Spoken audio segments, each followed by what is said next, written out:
Hello, I'm Rachel Siegel, the Executive Director of the Primavera Fund, and I would like to welcome you to our Sterling Masterclass online series.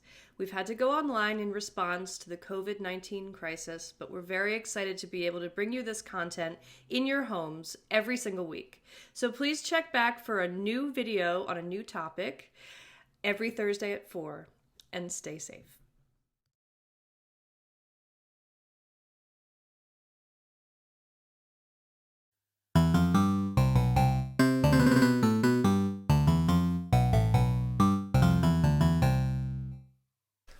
My name is Brent Edmondson. I'm a bass player, a composer, and a music producer, and I want to talk to you today about using technology to get the most out of applications like Zoom, Acapella, Audacity, GarageBand, and how to basically use the technology you may already have on hand to better communicate yourself during the COVID-19 pandemic. Among the things we're going to talk about today are configuring an external microphone, getting all of your applications set with the right settings so that you can get the best sound and the best video that you can out of what you already own. And we'll talk about some ways to share music files, video files, and other media so that you can communicate with your teachers, your colleagues, and your friends. Let's start off talking about internet connections. It used to be that all computers needed to be wired into the wall to work on the internet. And nowadays, we're all accustomed to using Wi-Fi. The problem with Wi-Fi is it's not very good for streaming the sound of your instrument. So if you have the option, I recommend plugging directly into your router using Ethernet. A lot of computers these days aren't made with Ethernet ports, so we'll include links in the show notes for some adapters that you can purchase that will allow you to connect directly to your router and be communicating faster and more efficiently. Next, let's talk about microphones. The built-in microphone in your computer will work after a fashion, and a lot of us are using those to just conduct our Zoom calls. But any microphone that you connect to your computer is going to be better than your built-in microphone, if only for the reason that the built-in microphone is always capturing the sound of electricity running through the computer.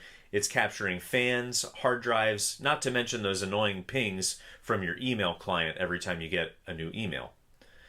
So by purchasing a USB microphone, such as the Blue Yeti or the Snowball, you're already miles ahead of people using the internal microphone, and you can already start to see a difference in the audio quality in your recordings. You can also use your phone or tablet to connect to your computer and use them both as an external webcam and an external microphone.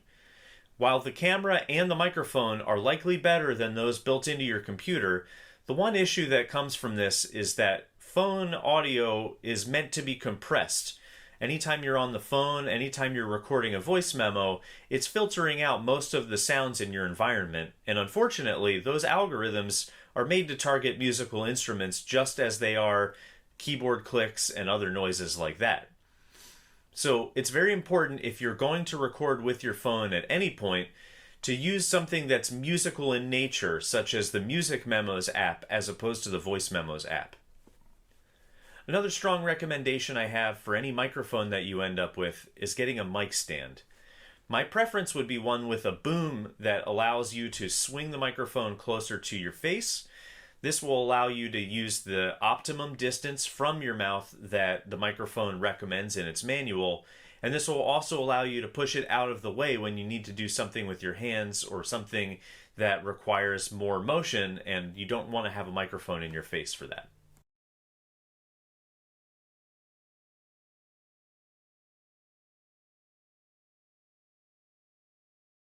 Now that you have your USB microphone, it should be as simple as plugging that into the computer and going. Most of the applications you'll use will have a drop-down dialog for microphone input, and you can select your new microphone as your input, and you should be good to go. Now that your camera's connected, you're going to want to familiarize yourself with the level that comes into the computer. We're used to seeing this as a green meter on the left side of a microphone input, and if we shout or if we tap the microphone hard, we might see yellow and even red at the top of that meter. Yellow and red are both signals that your microphone is too loud and that you're picking up too much signal.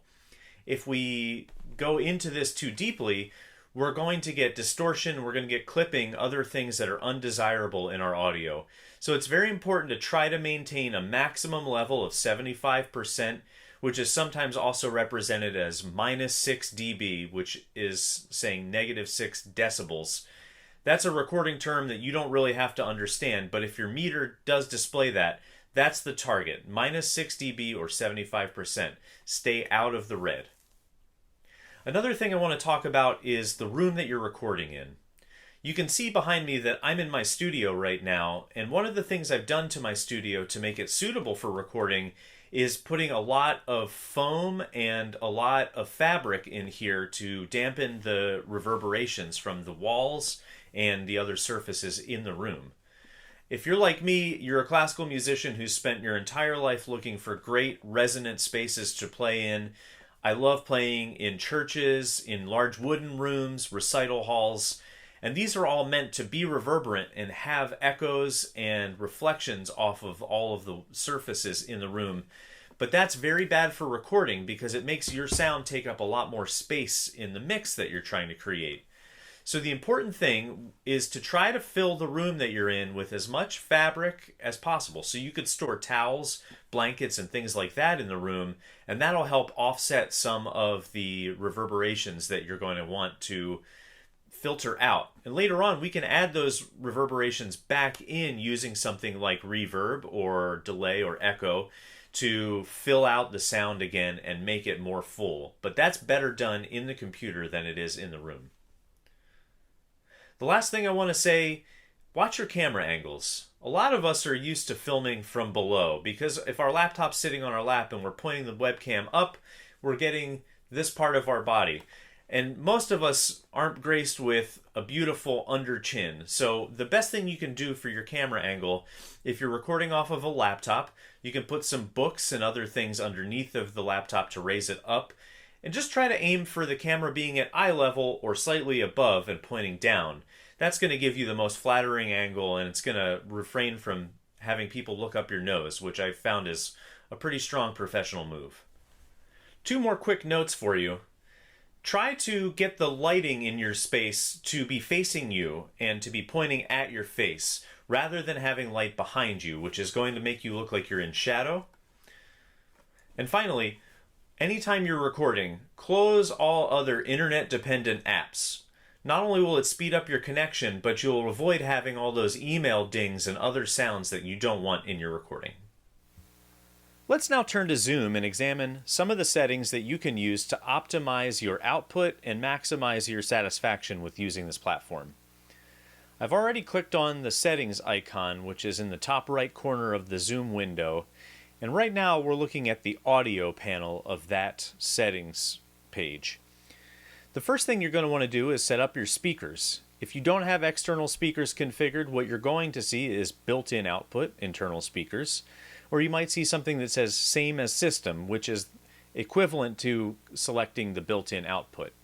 If, like me, you have an audio interface, you can go ahead and select the audio interface to make sure that the audio plays from the speakers you've set up externally. Likewise, I'm using a microphone through my interface, which is not necessary for everybody to do. So you could have selected here the built-in microphone. You could also select an audio interface, or you could set it to same as system so that if you do change a setting somewhere in your system preferences, that it's going to take effect in Zoom as well. Now, just changing these settings alone is not quite enough to make Zoom optimized for playing an instrument. So let's go to the advanced settings panel here. And the most important thing you're going to see on this page is the checkbox indicating that you are going to enable the original sound from your microphone. When you use the original sound from the microphone, you bypass Zoom's filters, and those filters are in place to close out any noise from your keyboard, from your mouse, things along those lines. But for our purposes, it's actually going to censor the sound of your instrument, thinking that it's not a voice and therefore is unwanted. By checking this checkbox, you can always hit the Enable Original Sound option within your meeting, and that will bypass any filters and get you the exact sound coming into your microphone. Since we're here, and since we don't want to leave anything to chance, We're also going to suppress persistent background noise and suppress intermittent background noise to the disable setting. Likewise, echo cancellation is going to remain at auto rather than selecting aggressive. Although we can't bypass echo cancellation entirely through these options, we can leave it at a low setting that will be unlikely to interfere with the audio. We're going to look quickly at the recording settings so that we can configure that properly as well.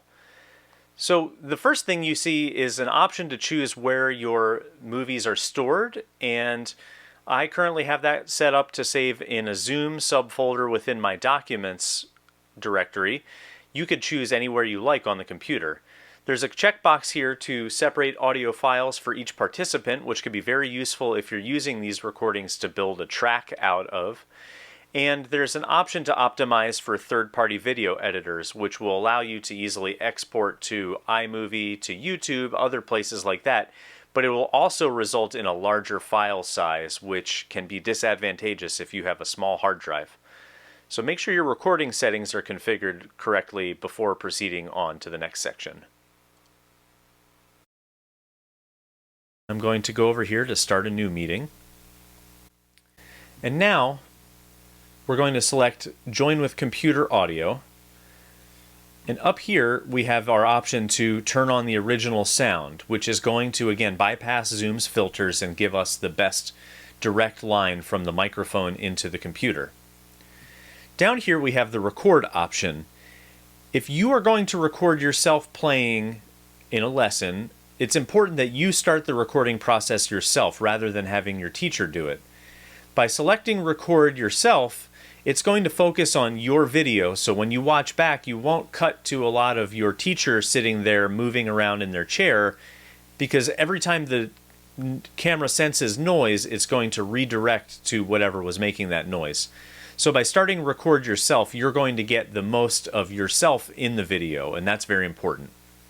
By the way, while we're in the meeting, I want to point out that we can do the same setup as we were doing in the audio settings panel by clicking the arrow next to the microphone. That'll again allow us to choose the microphone that we want, choose the speakers we want, and it'll take us back to that audio settings feature if we want to use it. We can also use the camera options here to select from different cameras. I have a camera taped to the wall back here as an alternative webcam, and you can easily do that if you have a plug-in webcam. For right now, we're going to leave that option set to the FaceTime HD camera, as is the case on my computer, but whatever built-in camera you have should display at this time. Let's take a look at Acapella and figure out some of the ways we can use this app to capture some of the music we've been working on, build pieces, and other things like that.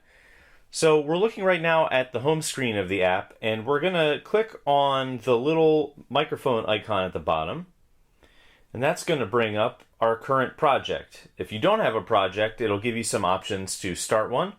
Right now we're going to take a look at one that my friend Dan and I already recorded. This is a piece by a musician from the Baltimore Symphony Orchestra, which is why I'm wearing a Baltimore Symphony musician's shirt in this video. So to edit a video that somebody has sent you, all you have to do is click on one of the panes in that, which would be a video of you or somebody else. So we'll click on me. Right now we're looking at the main video editing page, and this will give us options to add effects and to process the video to make it as high quality as possible. So we'll go ahead and look at the bottom options here. The far left, the play button, will just allow playback of your video. First we'll take a look at the playback button, which is at the bottom left. If I click on that, the video begins to play. And we can view the entire video through this panel. Next, we're going to take a look at the sound options icon. We start out on custom and it'll default to one video or another. So if you want to edit the sound of a particular pane of video, make sure you tap that first. Now, we have options under the custom panel here that include volume, panning, which is how far to the left or right your sound appears, reverb, pitch adjustment, which can help if you find out that you are out of tune with the person that you were recording along with, and echo.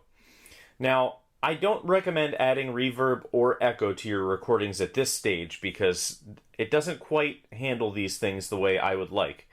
But I do recommend that you reduce the volume. As you can see on mine, it's below halfway.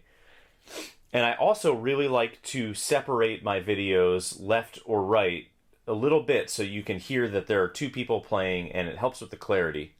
Those are the only two options that I would recommend making on this page at this time. If we go to equalizer, however, there are a ton of options here for how to best bring out the sound of your recording. Now, for the double bass and for most string instruments, I recommend going to the guitar tab and scrolling all the way down to upright bass standard EQ. The upright bass standard EQ is the only thing that I have found that really simulates a string instrument generally. And while they didn't include something for violin, viola, cello, this seems to cover those instruments pretty well. There are a lot of things for guitar. There are things for vocals, and there are things for keyboards, and there are also some options for brass. But you may end up having to adjust any one of these that you choose because they're all presets, they're all default, and they all could use a little bit of adjustment. Finally, we look at the processor tab. And under this tab, the thing that's most important is what's called a compressor. Now, for myself, I prefer the acoustic string option. There are still a number of other options. Classic string is one that will work for other string instruments. There are many drum ones. But the best way to find what works for you is to click around, find one, and then go with it. When you've finished selecting your sound options, hit the check button in the top right corner, and that will incorporate those selections into the video. You can also use the center panel here to put video filters on to change the appearance of the video. Once you're done and your sound is properly configured, the next thing to do is use the Save and Share button. You can caption your piece. If you choose what song you performed with the spinning record there, their attempt will be to match it up with something from your library on your phone or your computer. And I believe that this leads to some copyright issues every once in a while. So I don't recommend tagging the music. I just recommend captioning it, making sure that people can search for it. You can select from public, private, or collaboration to decide which of these purposes you are interested in using. When I'm sharing a video with friends, I use collaboration, and the link that I send will then allow the next person to record their video portion of the video. I personally select collaboration when I'm sharing with friends, and this allows them to add their own video panes to the overall product and do their own processing with it. Once you've selected the appropriate option, the panel at the bottom will give you options for how to send this out to people. SMS is the basic option that I prefer to use to send through text message, and that usually works quite well because the other person is often recording on their phone or iPad as well and can immediately get that link. So if you hit the SMS button, the video will start to render, and as it's rendering, you can go out and have a drink of water or take a break. I often like to take long breaks while I'm recording so that I'm at my freshest. So now we get our prompt to send a text message with our video link. And again, you can send this to as few or as many people as you want, and they will be able to then add videos on top of the thing that you just recorded. I'll hit cancel for right now and show you some more options.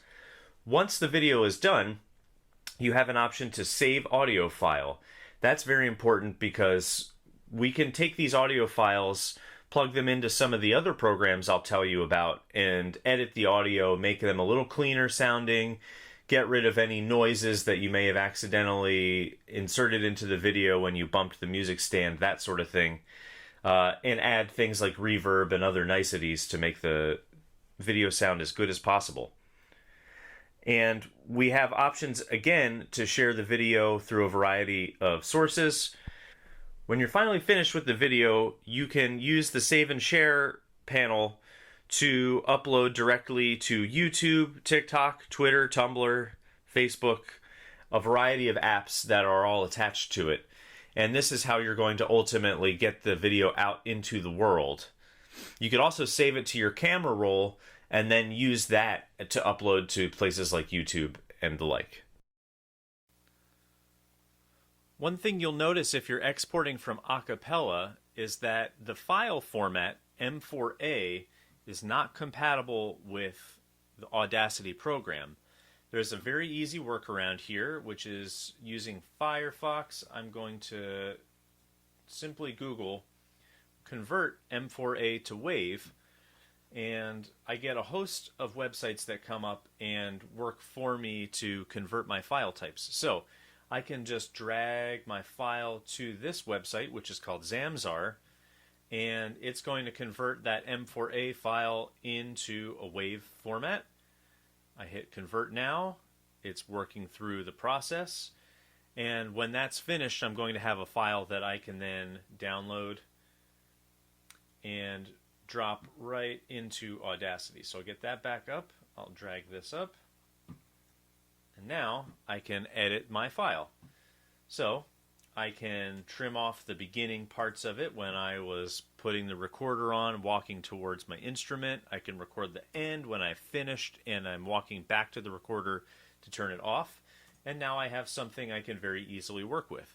So getting files from M4A into a format that you can use with Audacity is very simple and quick. And let's look next at how we can manipulate those files. What I'm going to do, I think I'm going to put a little bit of reverb on the second portion of this excerpt. And so I highlighted the section I want to use, and I'm going down to select reverb. There's a lot of parameters here. You can experiment and use your ears to find something that makes sense. Wet only, by the way, is going to determine how much of the reverb signal is there versus how much of what you originally recorded is there. I'm not going to click anything here. I'm just going to hit OK. And then you can see the waveform changed a little bit. And if I listen back,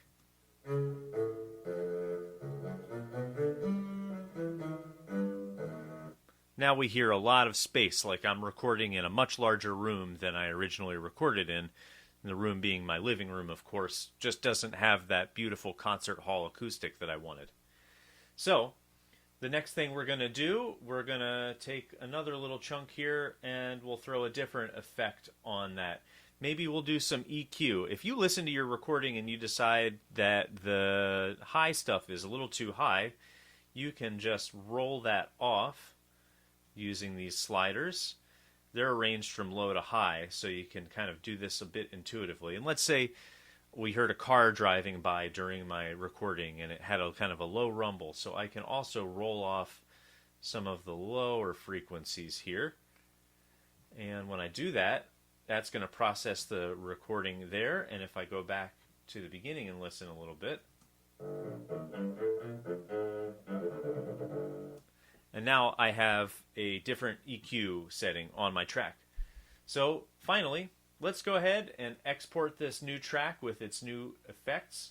We're going to go to File, Export, and we're going to choose our audio file format.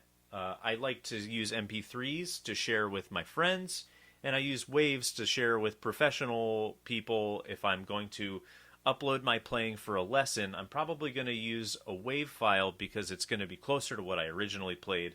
And an MP3 would be something once you have done some processing or whatever, and you just want to get the file out to people so that they can listen back and give you a sense of whether you sound good or not, whether you got the right idea or not. So if I click on the wave file export thing here, I can name it, I can choose where I want to save it, and I even get the drop-down menu here where I can just choose whichever file format I wanted in the first place. So I'm going to select the desktop here, and let's put a little tag on that, edited, so that we know it's not the same as the original one. I'll hit save. There's some stuff here you can fill in. I usually just skip this. You could even click the don't show this when exporting audio click box, and that will keep this pop-up from coming up. So then I hit it, and there we go. Our WAV file is now on the desktop ready to send off to somebody. So I've just opened up GarageBand for the first time, and I want to walk you through the 4 possibilities that we have on the screen here. The first and most obvious one that would be useful to our purposes would be the microphone icon, which would allow us to record an audio file directly from a microphone we have configured. Another possibility, if we play guitar or bass, would be to plug that directly into the computer and we can manipulate it from there. But the thing that most excites me about GarageBand is this drummer option. Now, drummer will create an automatic play-along drummer to go with whatever it is you're doing. So if I hit create from drummer here, it's going to give me a little channel for the drummer. I have some options about different drummers that I could choose from depending on the style of music. You'll get familiar with these pretty quickly, and they are a great way to jumpstart your creativity if you're going to be writing something new. I like to personally mess around in the alternative category. Synth pop is one of my favorites because it's actually just a very, very simple percussion line. Let's listen to that.